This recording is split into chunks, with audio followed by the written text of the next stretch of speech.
হঠাৎ মৃত্যুর হার বেড়ে যাবে।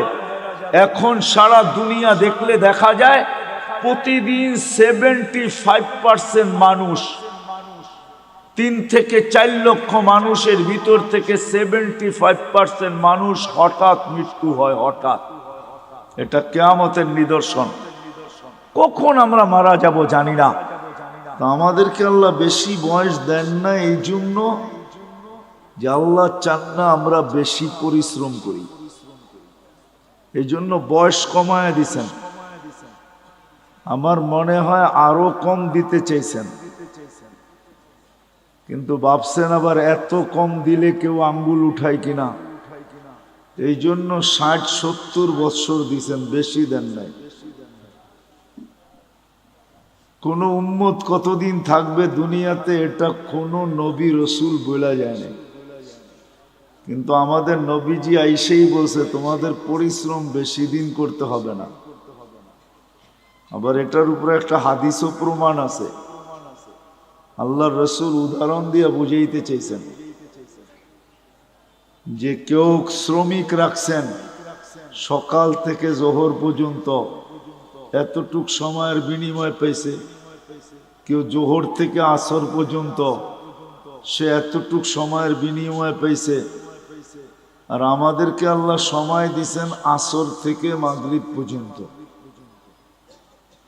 এই জন্য হানাফি মুযাব বলে আসরের নামাজ একটু দেরি করে পড়ো, যাতে মাগরিব আর আসরের মধ্যখানে ঘন্টা খানিক সময় থাকে।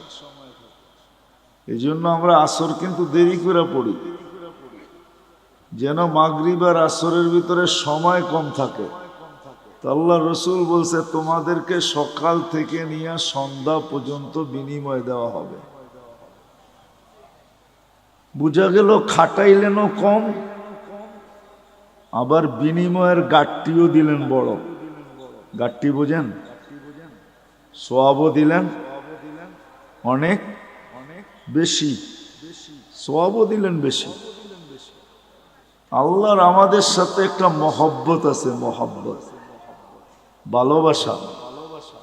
অনেকগুলো প্রমাণ দেওয়া যায়, বড় বড় প্রমাণ দেওয়া যায়।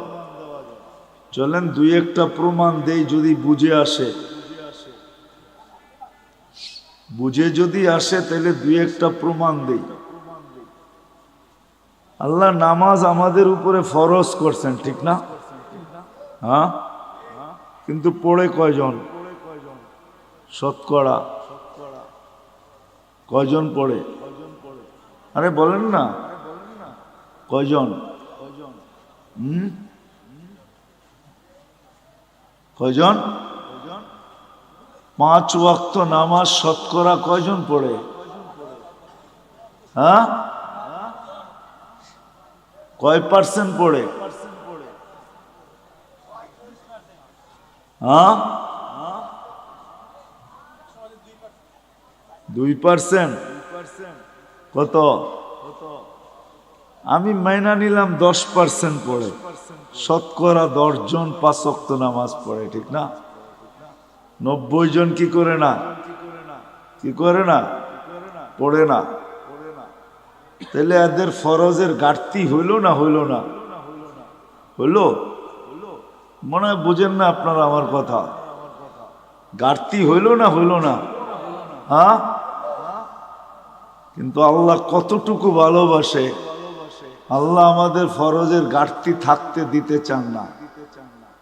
এই জন্য আল্লাহ সিস্টেম করছে, রমজানে 70 গুণ ফরজরে বাড়ায় দিছে। এটা কিন্তু ভালোবাসার বিনিময়। আল্লাহ চান না ফরজের ঘাটতি থাকুক, অথচ শতকরা 90 জন পড়ে না। আল্লাহ বলে তোমাদের ফরজের ঘাটতি আমি থাকতে দিতে চাই না, কেননা তোমাদেরকে ভালোবাসি। তোমাদের ফরজের ঘাটতি থাকলে, ভালোবাসার ঘাটতি থাকা, দুইটা একসাথে কখনো একসাথে মিলিত হইতে পারে না। এটা শোভা পায় না যে তোমাদের ফরজের ঘাটতি থাকুক। তো আল্লাহ বলে সারা বৎসর ঘাটতি হোক, তাতে কিছু আসে যায় না। রমজানে 70 গুণ বাড়ায়া দিলাম ফরজ, এক রমজান পড়লে সারা বৎসরের ঘাটতি পুরা হওয়ার পরেও বিরাট বড় একটা ঘাটতি তোমাদের কাছে থেকে যাবে। মনে হয় বুঝাইতে পারি না। আল্লাহ ভালোবাসেন, এই জন্য আল্লাহ আমাদেরকে ভালোবাসেন। কয়জন শতকরা কোরআন শরীফ পড়তে পারে? শতকরা কয়জন পারে জানেন? এই মজমায় যত লোক আছে মাদ্রাসার ছাত্র ছাড়া কয়জন আমরা কোরআন পড়তে পারি? বেশিরভাগই পারি না, ঠিক না? হ্যাঁ, বুঝা গেল শতকরা 90 জনই কোরআন পড়তে পারে না। চলেন 90 জন না হোক, শতকরা 60 জন তো কোরআন পড়তে পারে না, এটা সত্য, ঠিক না? হ্যাঁ, যে কোরআন পড়তে পারে না সে কি কোরআন খতমের সওয়াব পাইতে পারে? হ্যাঁ, যে কোরআন পড়তে পারে না সে তো কোরআন খতমের সওয়াব পাওয়াটা সম্ভব না, কেন কোরআনই তো পড়তে পারে না, খতমের সওয়াব কোত্থেকে পাবে? কিন্তু আল্লাহ আমাদেরকে ভালোবাসেন, এই জন্য আল্লাহ বলে কোরআন তোমাদেরকে দিলাম, পড়তে পারো আর না পারো, খতমের সওয়াবের থেকে তুমি বঞ্চিত হও, এটা আমি আল্লাহ চাই না। আর এটা ভালোবাসা, এটা বুঝায়ও না যে তুমি খতমের সওয়াবের থেকে বঞ্চিত হবে।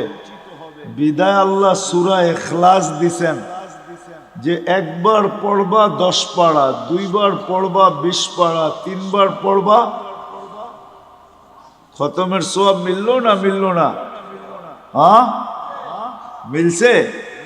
সত্য তো? হ্যাঁ, পাক্কা? হ্যাঁ, এটা আল্লাহ ভালোবাসেন, এই জন্য আল্লাহ সূরা ইখলাস দিছেন। ইখলাস দিছেন, সূরা ইখলাস দিছেন। নামাজ আল্লাহ আমাদেরকে দিছেন, কিন্তু যতজনই শুনছেন নামাজ আমাদেরকে দিছেন সবাই বলছে পড়বে কি কইরা, তাও 50 ওয়াক্ত কি করে পড়বে এরা?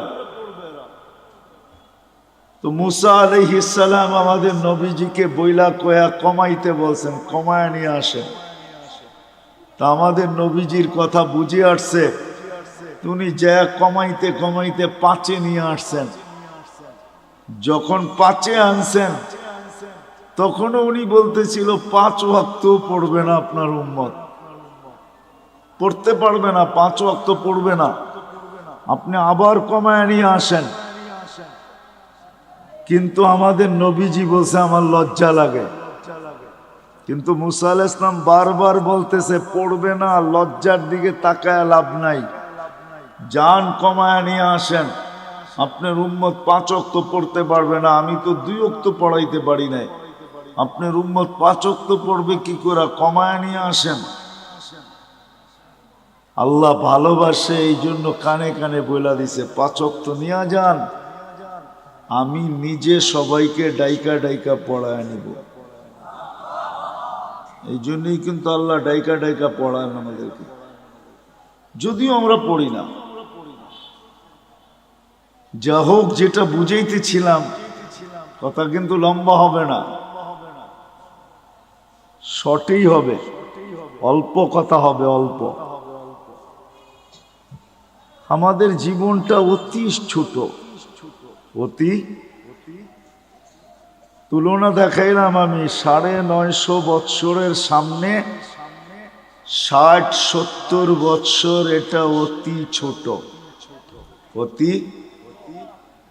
কিন্তু একটা জবাব দিলাম যে আমাদেরকে এত ছোট বয়স কেন দিলেন, এটাই প্রমাণ দিলাম যে ছোট বয়স এই জন্য দিলেন, অল্প বয়স এই জন্য দিলেন যে আল্লাহ আমাদেরকে অনেক ভালোবাসে। মানুষ কোনোদিন ভালোবাসার পাত্রকে ক্লান্ত করতে চায় না, যে ভালোবাসার পাত্র ক্লান্ত হোক। ভালোবাসার পাত্র ক্লান্ত হোক এটা মানুষ কখনো চায় না। যখন মানুষ চায় না তো আল্লাহ কি করে চাবে? এই জন্য আল্লাহ আমাদের বয়স কমায়া দিছেন।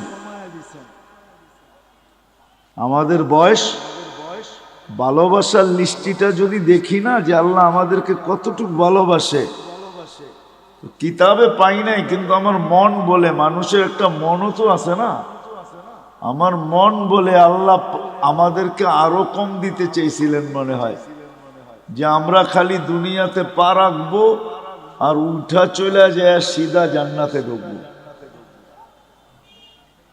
60-70 বৎসরও আমাদেরকে বেশি দিয়া দিয়েছেন। এই জন্যই কিন্তু আমাদের নবীজি আমাদেরকে বুঝাইতে চেষ্টা করছেন, বারবার বলছেন তোমাদের বয়স কম কম কম কম কম।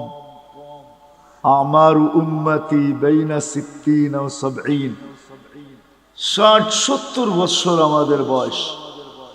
কোন নবী কিন্তু উম্মতকে এইভাবে বলেন নাই। আমাদের নবীজি যেরকম আমাদেরকে বলছেন, কেননা আমাদের আল্লাহ যেরকম আমাদেরকে ভালোবাসেন, আমাদের নবীজিও আমাদেরকে এরকমই ভালোবাসেন। আমাদের আল্লাহ আমাদেরকে ভালোবাসেন, এরকম ভালোবাসেন যে কোনো উম্মতকে ভালোবাসেন না। হায়, আমার মনে হয় লেবেল কেন লাগাইছেন জানেন? হ্যাঁ, জানেন না? জিনিসে যদি চিহ্ন না থাকে না তো সবগুলা মিলা যায়, বোঝা যায় না কোনটা কিরকম, ঠিক না? তা আল্লাহ আমাদেরকে চিহ্ন লাগাইছেন, লেবেল লাগাইছেন। কুনতুম খায়রা উম্মাহ, উম্মত 100 লক্ষ হইতে পারে, কিন্তু তোমাদেরকে মিলাইলেও মিলবে না, কেননা তোমাদেরটাই লেবেল লাগানো আর একটাও লেবেল লাগানো না। তোমরা কারোর সাথে মিলবে না। এই জন্যই তো সাহাবায়ে কেরাম জিজ্ঞাসা করছে, ইয়া রাসূলুল্লাহ, কিয়ামতের দিন আমাদেরকে কেমনে চিনবেন এত মানুষের ভিতর থেকে?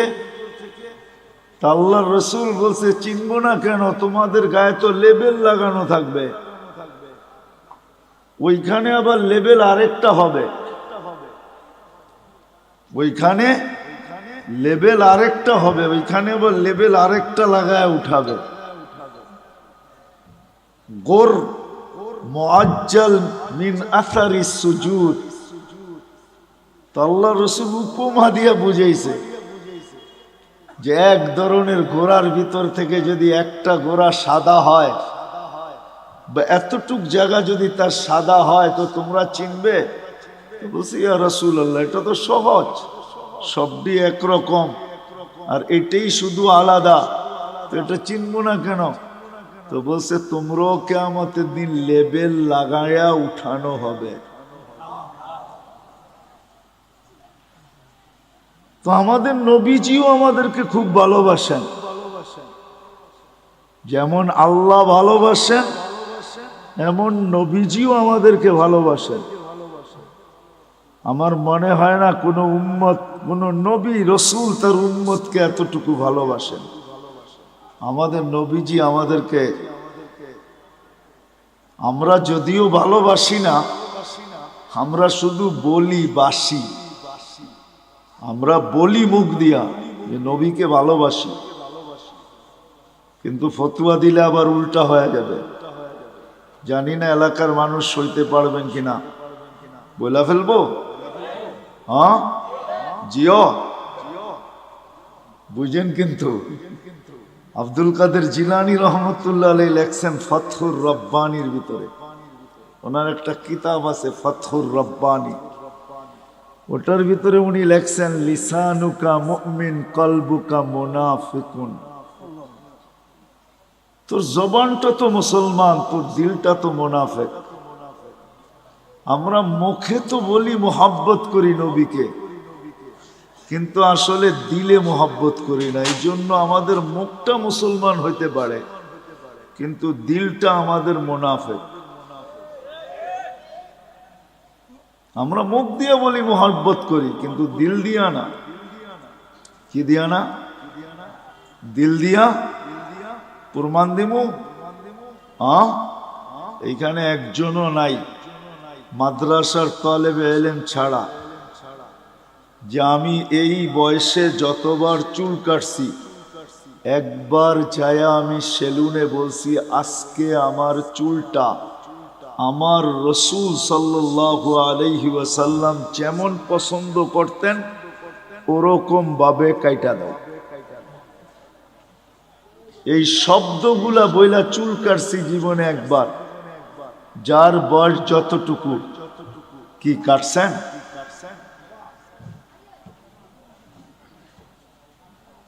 কয়জন কাটছি? রাগ হয়ে গেলেন?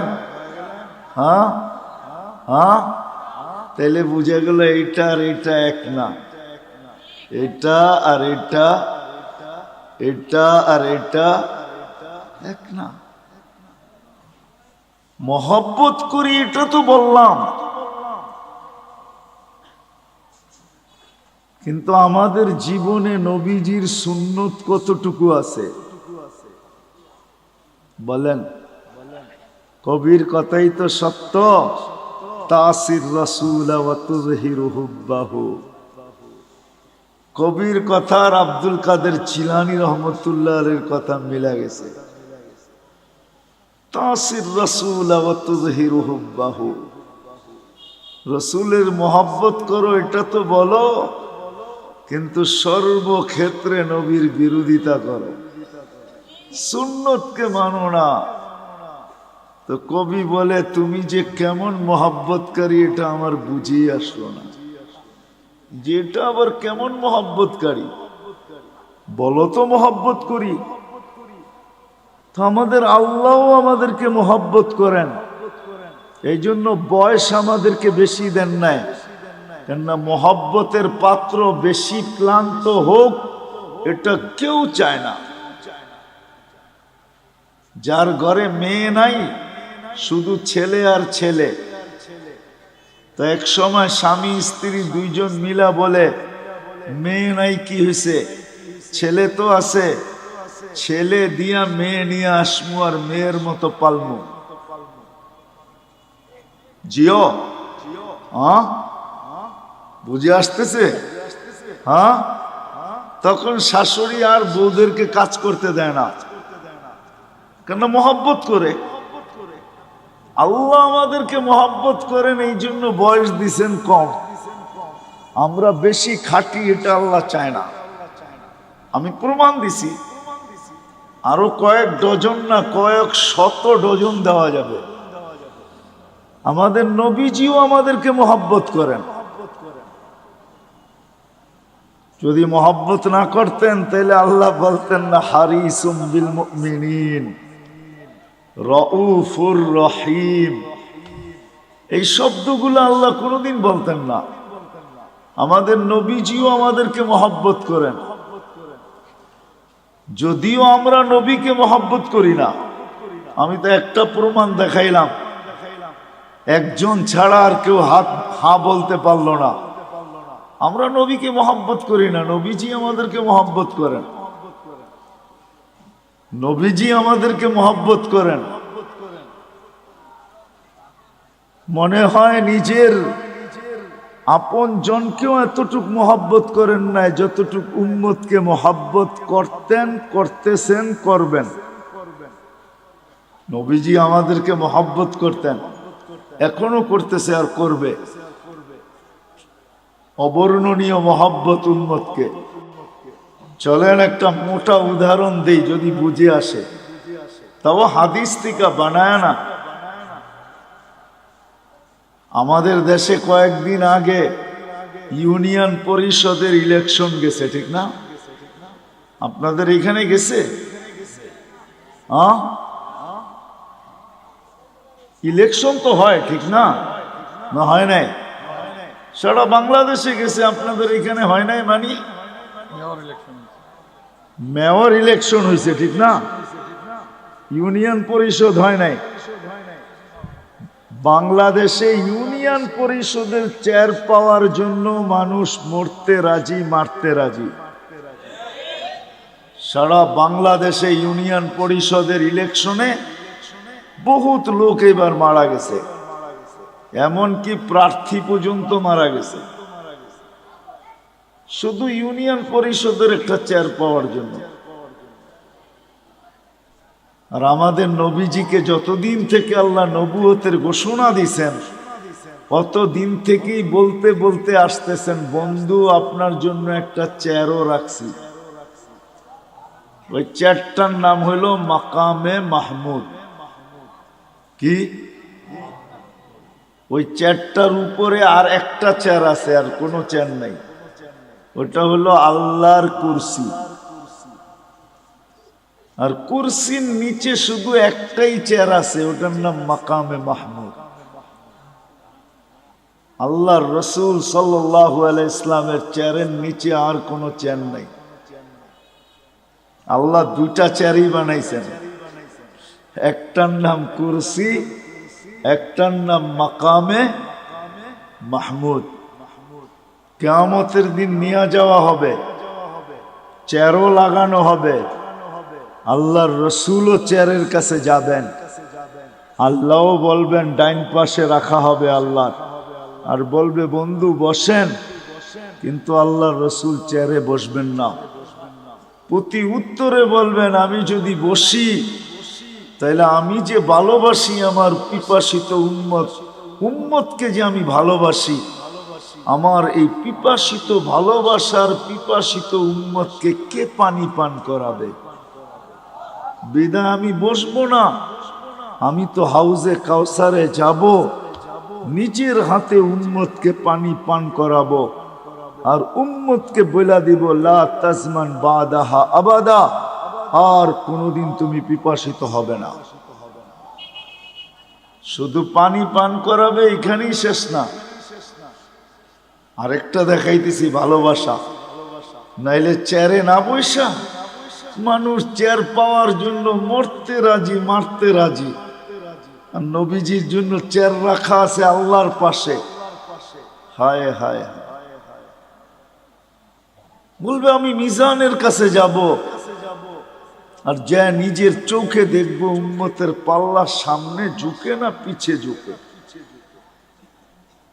শুধু দেখবো না, আপনি যে আমাকে প্রতিশ্রুতি দিছেন ওইগুলা ওই পাল্লার কাছে দাঁড়াইয়া আমি প্রতিশ্রুতিগুলা বাস্তবায়ন করব। আপনি আমাকে প্রতিশ্রুতি দিছেন, আমি চাইলেই নাকি দিবেন। তো পাল্লা যখন সামনে ঝুঁকবে না, তো আমি চাবো, উম্মতের জন্য চাওয়ার হাত আপনার সামনে উঠায়া দিব। আপনি প্রতিশ্রুতি দিছেন সুপারিশ করলে কবুল করবেন। আপনি প্রতিশ্রুতি দিছেন সাউফা ইউতিকা রাব্বুকা ফাতারদা, আমাকে রাজি করে ছাড়বেন। উম্মতের পাল্লা সামনে না ঝুঁকলে আমি রাজি হব না, না না না না। আপনি প্রতিশ্রুতি দিছেন লা ইউখজিকা ফি উম্মতি, উম্মতের ব্যাপারে আমাকে লজ্জিত করবেন না। কিন্তু যদি পাল্লা সামনে না ঝোঁকে, তো ফেরেশতা তো ঘোষণা দিয়া দিবে অমুকের উম্মত নাম এটা, বাবার নাম এটা, চিরদিনের জন্য অসফলতার চেহারা দেখা ফেলছে। তো আমার মুখটা থাকবে তো থাকবে কোথায়? ওই সময় আপনার কাছে আমি বলবো পাল্লা যদি না ঢোকে তাইলে তো আমার চেহারা মলিন হয়ে যাবে। আপনি তো ওয়াদা করছেন আমার চেহারাকে মলিন হতে দিবেন না। তো আমি পুলসিরাতের মিজানের ওইখানে ছুটবো, আমি চেয়ারে বসবো না। ওইখানেই শেষ না, বলবে আবার পুলসিরাতে দৌড়াইতে থাকবো। ওইখানে যে দেখবো পার হতে পারলো কি পারলো না। তো আমি যদি পার হতে না পারে, তো আমি দুরুদের গাঠি মাথায় দিয়া পার করায় দিব। চেয়ার আমার মাইনা নিলাম, কিন্তু আমি বসবো না, না না না। এটা হলো ভালোবাসার ফল। ওই দিন, যেই দিন সমস্ত নবী রসুল নফসি নফসি বলতে থাকবে, কোন নবী নিজের মাকেও চাবে না। কিতাবে পাওয়া যায় মুসা আলাইহিস সালাম তো বলেই ফেলবে লা আসআলুকা উম্মি ওয়ালা আসআলুকা উখতি, আজকে মাকেও চাই না, বোনকেও চাই না। আসআলুকা নাফসি, আপনি আমাকে বাঁচায়া দেন। কেমন ভালোবাসাটা আমাদেরকে বাঁচতেন। বিদায় আবার শুরুতে চলে যেতেছি। আমাদের জীবনটা অতি কি মনে আছে? অতি ছোট। আর ছোট এই জন্য যে আমরা আল্লাহর ভালোবাসার পাত্র। বিদায় আল্লাহ বেশি পরিশ্রম আমাদের দ্বারা চান না। শুধু আল্লাহর ভালোবাসার পাত্র না, আমরা নবীজিরও ভালোবাসার পাত্র। আমাদের নবীজি উম্মতকে বড় ভালোবাসতেন, সত্য এটাই। কিন্তু এটাও বলছি আমি, আফসোসের বিষয়, উম্মত শুধু মুখে ভালোবাসে, মনে ভালোবাসে। শুধু মুখে কি করে? নবীকে মুখে ভালোবাসে, মনে ভালোবাসি না। মনে আমরা ভালোবাসি না। মনে যদি ভালোবাসতাম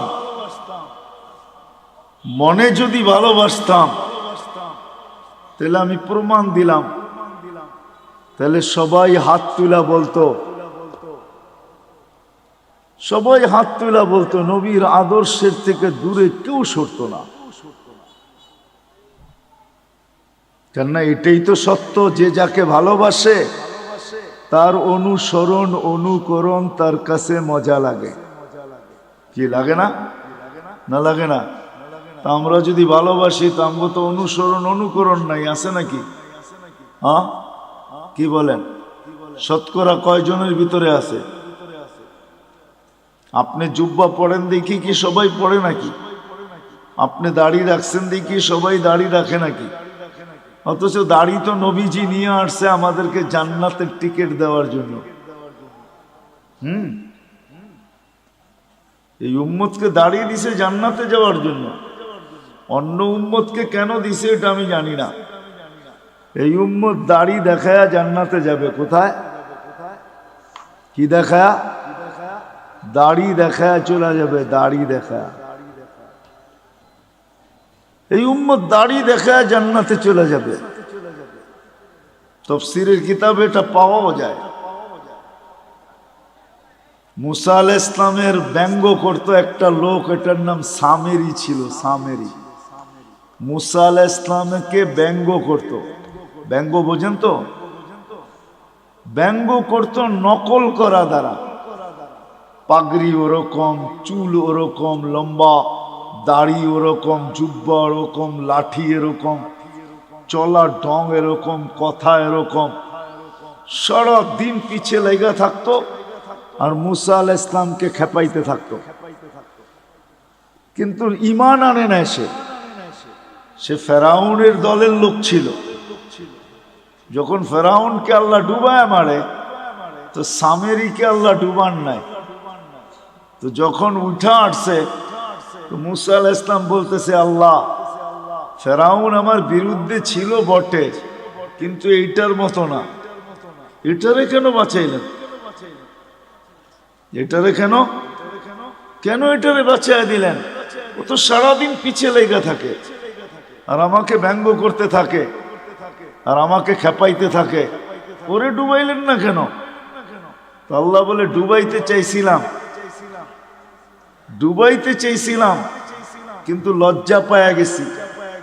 আপনার মতো চুল দেখা, দাড়ি দেখা, জুব্বা দেখা, পাগড়ি দেখা, লাঠি দেখা, অঙ্গি ভঙ্গি দেখা লজ্জা পায়া গেছি, এই জন্য ডুবাই নাই।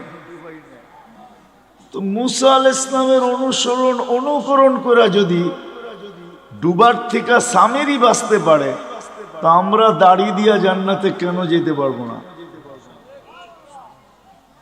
হ্যাঁ, কি বলেন? আরে বুঝে আসছে? আল্লাহ দাড়ি দিছিলেন জান্নাতে যাওয়ার জন্য, আর পাইকা গেলে তো কোনো কথাই নেই। এটা তো সিল লেগে যাবে যদি পাইকা গেল। কিতাবে আছে মুহাদ্দিসে জামানার সবচেয়ে বড় মুহাদ্দিস মারা গেছেন, সঙ্গীরা সাথীরা স্বপ্নে দেখছেন, জিজ্ঞাসা করছে কি করা হলো তোমার সাথে, কি ব্যবহার হলো? তো বলতেছে দাড়ি দেখায় জান্নাতে চলে গেছে। দাড়ি দেখায় মানি? আল্লাহ জিজ্ঞাসা করছিল ওই বুইরা কি নিয়ে আসছস? আমার হাদিস মনে উঠছে, আমিও বইলা ফেলছি দাড়ি নিয়ে আসছি, আর কিচ্ছু নিয়ে আসি নাই। আল্লাহ জিজ্ঞাসা করছে রাগ হইয়া শুধু দাড়ি? তো আমিও ডাইটা বলছি, কেন আপনি বলেন নাই জিবরিল আলাইহিস সালামকে, জিবরিল আলাইহিস সালাম বলেন নাই আমাদের নবীজিকে, আমাদের নবীজি কি বলে নাই সাহাবাকে, সাহাবা কি বলে নাই তার ছাত্রকে, সে কি বলে নাই তার ছাত্রকে? সেই তো আমার ওস্তাদ, সে তো আমাকে বলছে আপনি নাকি সাদা দাড়ি দেখলে লজ্জা পান। এইখানে তো আইসা দেখি উল্টাটা, সাদা দাড়ি বলতে দেরি, আপনি চোখ বড় বড় করতে দেরি করেন নাই। তা আল্লাহ হাইসা দিয়া বলে সবাই সত্য বলছে, আমিও সত্য বলছি, মাফ করে দিলাম যা। এই উম্মতকে তো আল্লাহ দাড়ি দিছেন জান্নাতে যাওয়ার জন্য, কিন্তু এই উম্মত সারা দিন দাড়ি কাটে, ঠিক না? কি রাখে কয়জন আর কাটে কয়জন? ঠিক না? সত্য তো? আমি কিন্তু আবার পিছনে চলে যেতেছি। আমাদের জীবনটা অতি ছোট, কারণ এটাই যে আল্লাহ আমাদেরকে অনেক ভালোবাসে। যেমন আল্লাহ আমাদেরকে ভালোবাসেন, আমাদের নবীজিও আমাদেরকে এরকম ভালোবাসেন, যার কারণে আমাদের জীবনটা ছোট। কেননা ভালোবাসার পাত্র বেশি পরিশ্রম করুক এটা কোনোদিন চায় না। যে ভালোবাসে সে চায় না ভালোবাসার পাত্র বেশি পরিশ্রম করুক, এটা চায় না। বিদায় আমাদের নবীজিও চায় না, আল্লাহও চায় না আমরা লম্বা জীবন পাই। আর একটা কারণও আছে, কিন্তু হাদিস মনে উঠলো এই জন্য বলতেছি। আমরা যে বেশি পরিশ্রম না করি এটার একটা প্রমাণ দিতেছি বয়সের হাদিস দিয়া। এই উম্মতের বয়সের অনেক দাম। 40-এ যখন পা দেয় তো এই উম্মতের 2-3টা রোগ আর হয় না। 15 থেকে নিয়ে 40 পর্যন্ত যদি এই উম্মত আল্লাহ আল্লাহর রসুলকে মানা অবস্থায় পা দিল 40-এ, তো 3টা কঠিন রোগ আর হবে না। শ্বেতরোগ হবে না, পাগল হবে না, কুষ্ঠ রোগ হবে না। 50-এ যখন পা দিবে তখন আর কঠিন হিসাব হবে না। 60-এ যখন পা দিবে তো ফেরেশতা তাকে ভালোবাসতে শুরু করবে। 70-এ যখন পা দিবে তো আল্লাহ এই ব্যক্তির আল্লাহর কাছে চলে যাক, এটা আল্লাহ আকাঙ্ক্ষা করবে যে এখন তুমি আমার কাছে চলে আসো। 80-তে যখন পা দিবে, ভালোবাসা দেখাইতেছি কিন্তু ভালোবাসা, 80-তে যখন পা দিবে তা আল্লাহ বলবে গুনাহ লেখো না, কেননা 70-এর উপরে পার হয়ে গেছে, তো ভালোবাসা আটটু বেড়ে গেছে, ঠিক না? আরে হইল নাকি? গুনাহ লেখো না, গুনাহ লেখা হয় না। 90-তে যখন পা দেয়, 90-তে 90 বছর বয়সে পা দিয়া ফেলছে, তা আল্লাহ বলে আগে পিছের গুনাহ আর রাখো না। এটা কি ভালোবাসার ভালোবাসার প্রমাণ যে আল্লাহ কত ভালোবাসে। আগে পিছের গুনাহ মাফ। আল্লাহ বলে পিঠে লেখা দাও, এটা আল্লাহর কয়েদি, আল্লাহর জমিনে এখনো রাখা আছে। আল্লাহ আমাদেরকে ভালোবাসেন, এই জন্য আমাদের বয়স কম। রাসূলুল্লাহ সাল্লাল্লাহু আলাইহি ওয়াসাল্লাম আমাদেরকে কি বাসেন? আমাদেরকে ভালোবাসেন। কিন্তু আফসোস এই জায়গায় যে আপনি আর আমি কতটুকু ভালোবাসি। এই জন্যই আবারও বলতেছি, আমাদের জীবনটা অতি অতি আমরা দোনো দিক থেকে ভালোবাসার পাত্র। দোনো দিক থেকে, দোনো দিক বুঝেন? আল্লাহর পক্ষ থেকেও আমরা ভালোবাসার পাত্র, আমাদের নবীজির পক্ষ থেকেও আমরা ভালোবাসার পাত্র। চলেন একটা হাদিস মনে উঠলো, শুনাই। যদিও কিয়ামতের দিন আমাদেরকে আল্লাহ দাঁড় করাবে না, কোথায়? কিয়ামতের মাঠে আল্লাহ আমাদেরকে দাঁড় করাবে না। আমরা কিয়ামতের মাঠে ইনশাআল্লাহ দাঁড়াবো না। হ্যাঁ বলেন ইনশাআল্লাহ। আমরা কিয়ামতের মাঠে দাঁড়াবো না। আমাদেরকে এর জন্য আল্লাহ স্টেজ বানাবে আল্লাহর পাশে। ওই স্টেজে আমরা দাঁড়াবো, ওই স্টেজে দাঁড়াবো আমরা। আমি তো এক ডজন অনেক দেখাইতে পারি, কিন্তু আমি জানি না ওলামারা আমার সাথ দিবে কি দিবে না। জালালউদ্দিন সৈয়দী রহমতুল্লাহ আলাইহি লেখছেন, আমাদেরকে আল্লাহ স্টেজে দাঁড় করাবে। কেননা কোরআন বলে সুহাদা আলান নাস, আমরা কিয়ামতের দিন আল্লাহর পক্ষে সাক্ষী হিসাবে দাঁড়াবো। কার পক্ষে? কার পক্ষে? আল্লাহর পক্ষে কিয়ামতের দিন আমরা সাক্ষী হিসাবে দাঁড়াবো। আমরা যখন সাক্ষী হিসাবে দাঁড়াবো, তো আমাদেরকে আল্লাহ মাঠে দাঁড় করাবে না, আল্লাহর পাশে স্টেজে দাঁড় করাবে। কিন্তু সত্য তো এটা, হিসাব কিতাব তো হবে, ঠিক না? কি হবে না? হ্যাঁ। তা আমাদের নবীজি জিজ্ঞাসা করবে, আল্লাহ হিসাব কিতাব কিভাবে নিবেন? তা আল্লাহ বলে, সবারটা যেরকম নিব এরকমই নিব। তা আমাদের নবীজি বলবে, যদি সবার সামনে আমার উম্মতের হিসাব কিতাব নেন, তাইলে তো আমি তো লজ্জিত হয়ে যাব। কেননা আমার উম্মত তো দুনিয়াতে গুনাহ করছে, আমি তো লজ্জায় পড়া যাব। তা আল্লাহ জিজ্ঞাসা করবে, তাইলে কিভাবে নিব? তো নবীজি বলবেন যে আমাকে নিতে দেন, আমি আলাদাভাবে নেই। তা আল্লাহ প্রশ্ন করবে, আপনাকে যদি নিতে দেই, তো আপনিও তো আপনার উম্মতের গুনাহগুলা দেখবেন, তখনও তো আপনার চেহারাটা লজ্জায় ছোট হয়ে যাবে যে তোমরা আমার উম্মত হয়ে এই গুনাহ করলা, তো করলা কি কইরা, ঠিক না? সত্য তো? আল্লাহ জবাব দিবে, বন্ধু ওয়াদা, আপনার চেহারা আমি লজ্জিত করব না।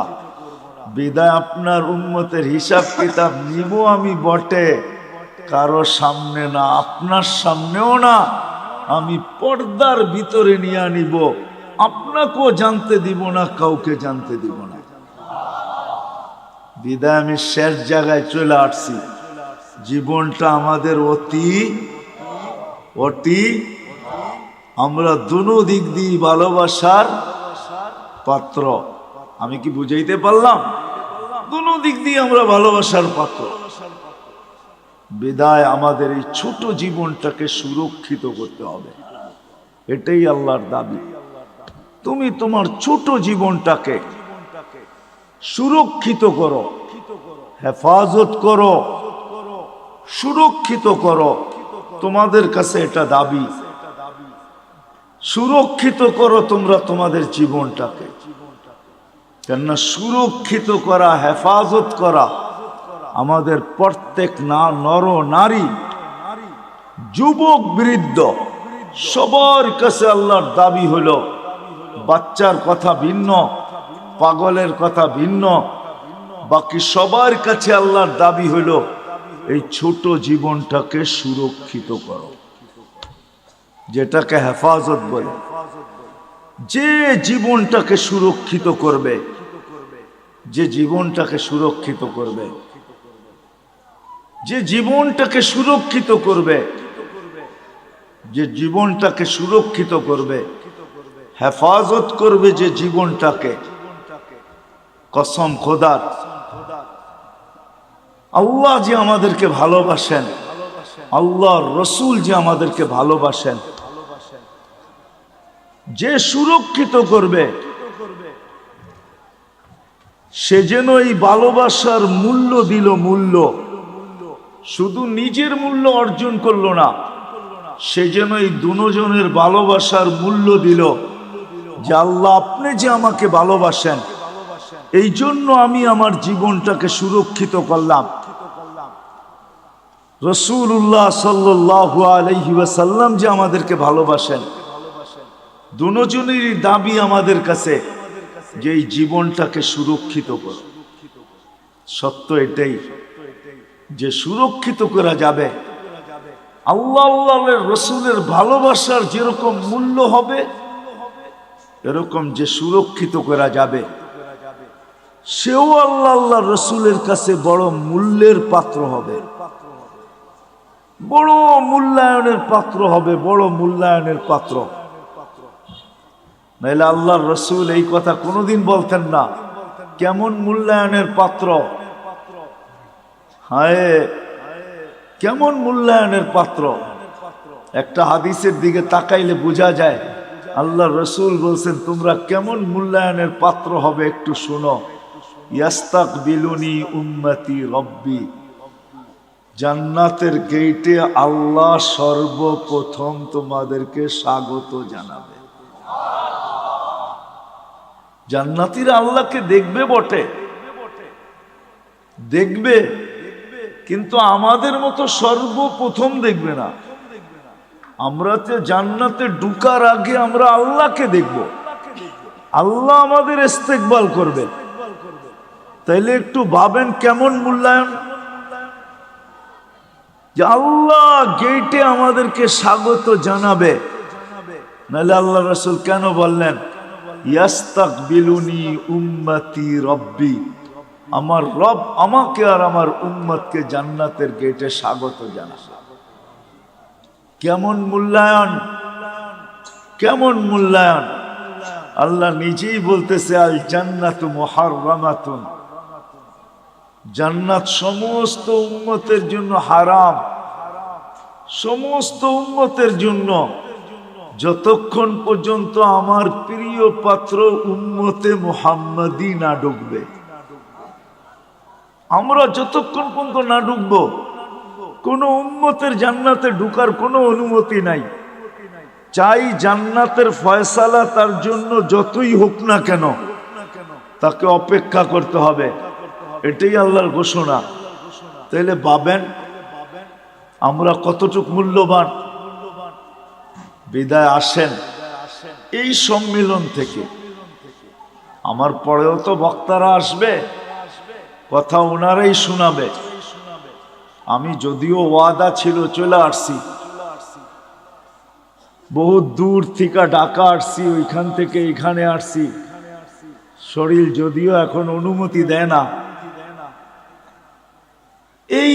এই মজমার থেকে, সম্মেলন থেকে আমরা প্রতিজ্ঞা করি আমাদের জীবনটা কিন্তু ছোট, অতি ছোট।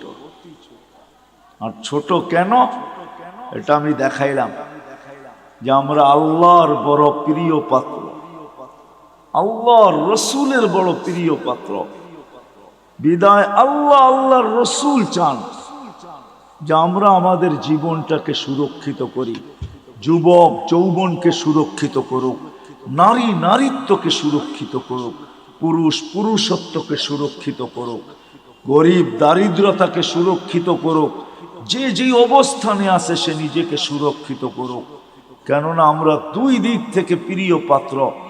আল্লাহ চান না যে আমরা কিয়ামতের দিন প্রিয় পাত্রের উল্টাটা না হই।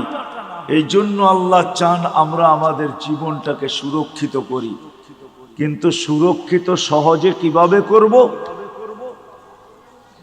কিভাবে সহজে সুরক্ষিত করব? প্রত্যেক ব্যক্তি কিভাবে করবে? যুবক কিভাবে করবে? নারী কিভাবে করবে? পুরুষ কিভাবে করবে? প্রত্যেক ব্যক্তি, প্রত্যেক অবস্থানওয়ালা, পেশাওয়ালা, বাসাওয়ালা, রংওয়ালা, কালারওয়ালা, প্রত্যেক ব্যক্তি কিভাবে সুরক্ষিত করবে? আল্লাহ মুহাম্মদুর রাসূলুল্লাহ সাল্লাল্লাহু আলাইহি ওয়াসাল্লামের মাধ্যমে আমাদেরকে এটা শিখাইছেন। যে আমরা কিভাবে সুরক্ষিত করি। এই জন্য আমি 2-4টা দেখাইছি আপনাদেরকে। এটাও কিন্তু সুরক্ষিতর একটা, যদিও এই মজমায় কেউ নাই যে প্রতিদিন এক খতম কোরআনের নিয়াতে 3 বার সূরা ইখলাস পড়ে। এরকম কয়জন আছি আমরা এখানে? প্রতিদিন এক খতম কোরআনের সওয়াব আমার আমলনামায় আসুক, এই নিয়তে ডেলি সূরা ইখলাস 3 বার পড়ি, এরকম কয়জন আছে? আমার কথা বোঝেন, তারপরে হাত উঠায়েন। প্রতিদিন পড়ি, প্রতিদিন কন্টিনিউ আমি ডেলি পড়ি, এই নিয়তে যে কোরআন পড়তে পারি না তাতে কি আসে যায়, আমি ডেলি এক খতম কোরআনের সওয়াব আমার আমলনামায় নিতে চাই। এই নিয়তে আমরা কয়জন পড়ি? এটাও কিন্তু জীবন গুছানের, সুরক্ষিত করার একটা পন্থা আল্লাহ দিছেন। একটু আগে দেখাইলাম না নামাজ, যে ফরজের ঘাটতি এই উম্মতের না থাকুক, কেননা ফরজের ঘাটতি যদি থাকলো তাহলে আর জীবনটা গুছানের কোনো রাস্তা থাকবে না।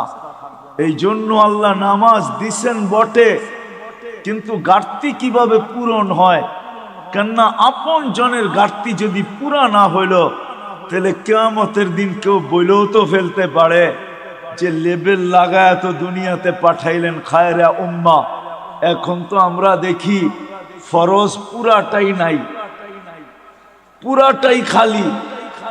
এদেরকে খায়রে উম্মতের লেবেল লাগায় পাঠাইলেন, ফরজের পুরা পুরা ঘাটতি, তো আল্লাহ ওটাকে পূরণ করার জন্য রমজানকে 70 গুণ বাড়ায় দিয়েছেন। আল্লাহ চান না, এই জন্য মুহাম্মদুর রাসূলুল্লাহ সাল্লাল্লাহু আলাইহি ওয়াসাল্লামকে আল্লাহ পাঠাইছেন। আর নবী আসছেন, চলেও গেছেন, আমাদেরকে শিখায় গেছেন, শিখায় গেছেন, আদর্শ দিয়া গেছেন। আল্লাহ নিজেও ঘোষণা দিতেছেন, আল্লাহ নিজেও ঘোষণা দিতেছেন, লাকাদ কানা লাকুম ফি রাসূলিল্লাহি উসওয়াতুন হাসানা। আল্লাহ নিজেও ঘোষণা দিতেছেন, ওয়া ইন তুতিউহু তাহতাদু। আল্লাহ নিজেও ঘোষণা দিতেছেন, মান আতা আর রাসূল ফাকাদ আতা আল্লাহ। আল্লাহ নিজেও ঘোষণা দিয়ে বুঝাইতে চাইতেছেন, ইন কুনতুম তুহিব্বুনাল্লাহ, তুমি বলো আল্লাহকে ভালোবাসো, প্রমাণ কি? তো আল্লাহ প্রমাণও বুঝাইয়া দিতেছেন আমাদেরকে, ইন কুনতুম তুহিব্বুনাল্লাহ ফাত্তাবিউনি, আমার বন্ধুর অনুসরণ অনুকরণ করো। আসেন এই মজলিস থেকে আজকে আমরা সবাই ওয়াদা করি যে আমার এই ছোট জীবনটা, যেটা অতি ছোট, 2 দিক দিয়েই আমরা মহব্বতের ভালোবাসার পাত্র, আমি এটাকে সুরক্ষিত করতে চাই। আল্লাহ আল্লাহর রসুলের, রাসূলুল্লাহ সাল্লাল্লাহু আলাইহি ওয়াসাল্লামের অনুগত্যের মাধ্যমে, আদর্শের মাধ্যমে, রাসূলুল্লাহ সাল্লাল্লাহু আলাইহি ওয়াসাল্লামের সুন্নতকে মানার মাধ্যমে। নাইলে বড় ব্যথা পাবেন, কিন্তু বড় ব্যথা। কোরআনের এক আয়াত আমাকে বুঝায় যে আল্লাহর রাসূল কত বড় ব্যথা পাবেন, যেই ব্যথার পরে আল্লাহর রাসূল চিৎকার দিয়া বলবেন, রব্বি ইন্না কওমি ইত্তাখাযু হাযাল কুরআনা মাহজুরা। বড় ব্যথা পায় আমাদের বিরুদ্ধে মোকদ্দমা দায়ের করে দিবেন। বড় ব্যথা পায়, কিন্তু বড় ব্যথা, বড় ব্যথা পাবেন। হাদিসও আছে, হাউজের কাউসারের কাছে যাবেন, পানি পান করার জন্য যাবে, কিন্তু দিলে এতটুকু ব্যথা পাবে, দেখা চেহারা দেখা এতটুকু ব্যথা পাবে যে চিৎকার দিয়া বলবে, সুলকান সুলকান লিমান গাইয়ারা বাদি।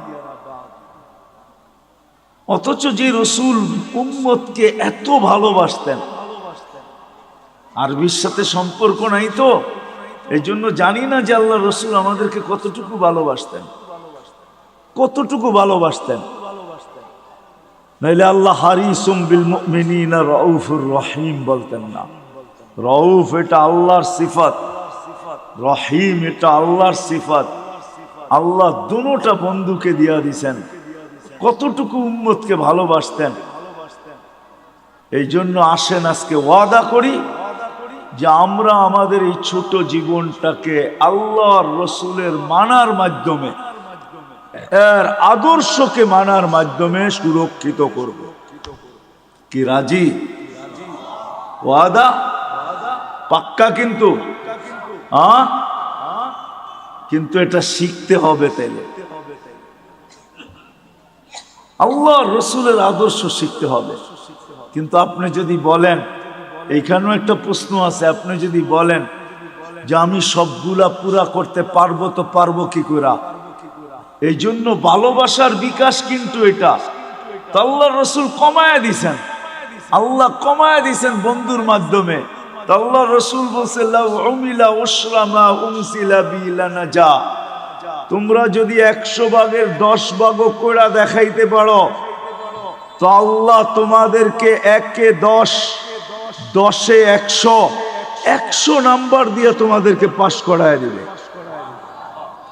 আরো নিচে নেমে আসছেন, বলছে শোনো শোনো শোনো শোনো, যদি ঈমান তোমাদের ভিতরে থাকলো, ঈমান যদি নিখুঁত হইল, 100 ভাগের 10 ভাগও যদি না পারলে, একটা সুন্নত ধরেও যদি ঝুলতে ঝুলতে কবরে চলে আসলে, মান তামাসসাকা সুন্নতি ইনদা ফাসাদি উম্মতি, যেই সময় চতুর্দিকে ফিতনার ফাসাদ চলতে থাকবে, যেই দিকে সর্বশ্রেষ্ঠ মানুষ, কেমন ফিতনা আপনি ভাবেন, কেমন ফিতনা? একটা উদাহরণ, কারো বিরোধিতার জন্য না, উদাহরণ। যেই মানুষটাকে আল্লাহ সৃষ্টির ভিতরে সবচেয়ে সেরা বলতেছে, কেমন গুটগুটে ফিতনা, ওই মানুষটা নিজেকে সৃষ্টির ভিতরে নিকৃষ্টতম। আমাদের প্রবাদ বাক্যে সবচেয়ে দুষ্ট মানুষরে কি বলে? বানর বলে, বানর, বান্দর, ঠিক না? সবচেয়ে দুষ্টটারে কি বলে? হ্যাঁ, তাহলে কেমন বড় ফিতনা, কেমন গুটগুটে ফিতনা। যে মানুষটাকে আল্লাহ সৃষ্টি সেরা বলেও ঘোষণা দিলেন, কেমন ফিতনার শিকার, যে ওই মানুষটা নিজেকে সৃষ্টির ভিতরে সবচেয়ে যেটা দুষ্ট, বানর, নিজেকে বানর বলতে এখন রাজি হইতেছে, আমি বানর। মানে বুঝাইতে পারি না? হ্যাঁ, আল্লাহর রসুল বলতেছে এরকম ফিতনার সময় যে একটা সুন্নতকে ধরা ঈমানের সাথে কবরে আসবে, আল্লাহ তাকে 100 শহীদের মালা পড়ায়া স্বাগত জানাবে। তাহলে আসেন আজকে ওয়াদা করি, শুধু মুখে মুখে ভালোবাসা বললে হবে না, ঠিক না? তাইলে ওই প্রবাদ বাক্যই সত্য হবে, মোহ মে শেখ ফরিদ ভূগোল মে, মানে আপনাদের সিলেটে এই প্রবাদ বাক্য নাই, ঠিক না? মোহ মে শেখ ফরিদ ভূগোল মে কি, মুখে তো শেখ ফরিদ বলে ভূগোলের মধ্যে ইট রাইখা। একটা প্রবাদ বাক্য আছে, মোহ মে শেখ ফরিদ ভূগোল মে ইট। এরকম যেন না হয় যে মুখে তো বলি নবীকে মহব্বত করি, কিন্তু বাস্তবে প্রদর্শন করি না। তাইলে আমারও এরকমই হবে যে আমি মুখে তো শেখ ফরিদ বলি, কিন্তু বগলে ইট নিয়ে দাঁড়ায় আসি, পাইতে দেরি মাথায় মারতে দেরি করব না। আমাদের দশা এরকমই হবে। বিদায় আসেন, জীবনটা অতি ছোট, দুই দিক থেকেই আমরা প্রিয় পাত্র, এটাকে সুরক্ষিত করা দোনোজনের পক্ষ থেকে দাবি। আর সুরক্ষিত কিভাবে করব, এটার জন্যই মুহাম্মাদুর আল্লাহর রসুলের আদর্শ। আসেন শিখি, শিখবো তো পাক্কা? কার কাছ থেকে শিখবেন? নেটের থেকে? কার থেকে? হক্কানি আলেম আর আল্লাহ ওয়ালাদের থেকে, হক্কানি আলেমদের থেকে। এখন তো হক্কানি আলেম দেখানোর সময় আমার নাই, নাইলে আপনাদেরকে বুঝায়া বলতাম যে হক্কানি আলেম কারা। এদের কাছ থেকে শিখেন। হ্যাঁ, এদের কাছ থেকে শিখেন। কিতাবে আছে হক্কানি আলেম কারা, এই জন্য কিতাবে নিষেধ করছে লা তাজলিসু ইনদা কুল্লি আলেম ইল্লা আলিমুন ইয়াদউকুম মিন খামসিন ইলা খামসিন। 5 জিনিসের থেকে 5 জিনিসের দিকে যারা ডাকে তোমাদেরকে, এরা হলো হক্কানি আলেম। এদের কাছ থেকে শিখো, নবীর আদর্শ শিখো। কেননা দুনিয়াটা ছোট হয়ে আসতেছে। কার মৌত কখন হবে, কেননা কিয়ামতের আগে আল্লাহর রসুল বলছেন, কিয়ামতের আগে আল্লাহর রসুল বলছেন মানুষের অপমৃত্যুর হার বেড়ে যাবে। হার, অপমৃত্যু বুঝেন? হঠাৎ মৃত্যুর হার বেড়ে যাবে। এখন সারা দুনিয়া দেখলে দেখা যায় প্রতিদিন 75% মানুষ, 3 থেকে 4 লক্ষ মানুষের ভিতর থেকে 75% মানুষ হঠাৎ মৃত্যু হয়। হঠাৎ, এটা কিয়ামতের নিদর্শন। কখন আমরা মারা যাব জানি না। এই জন্য হক্কানি আলেমদের কাছ থেকে শিখেন। এটাও একটা বাগান, হক্কানিয়াতের একটা বাগান হলো এটা। জামিয়া ইসলামিয়া লুৎফাবাদ, এটাও একটা বাগান। এরকম সিলেটে হাজারো বাগান আছে, হাজারো, একটা দুইটা না। সিলেট বোর্ডালারা বলতে পারবে কত বাগান আছে সিলেটে। সিলেট বোর্ড যেটা, এরা বলতে পারবে ছোট বড় কত বাগান আছে সিলেটের ভিতরে। এদের কাছ থেকে শিখি। একটা সুন্নত হইল নিজের সম্বল বানাই। আমি তো যুবকদেরকে বলি যে তুমি জীবনে একবার হলো চুল কাইটা নিজের কাছে রাখো। কিয়ামতের দিন যখন দেখা হবে তো বলার সুযোগ হবে যে আমি একদিন আপনার স্টাইলে চুল কাটছি, আমাকে কি দিবেন দেন। হাত পাতার সুযোগ হবে। আর যদি একদিনও না কাটলো তো হাত পাতবে, তো পাতবে কি কইরা, ঠিক না? কি হ্যাঁ, কি বলেন? কি করে হাত পাতবে? এই জন্য তো আমি বলি আসেন হক্কানি আলেমদের থেকে শিখি। আর সবচেয়ে বড় কথা যেটা, 1-এর ভিতরে 100, আজকের থেকে নামাজ কেউ ছাড়বো না।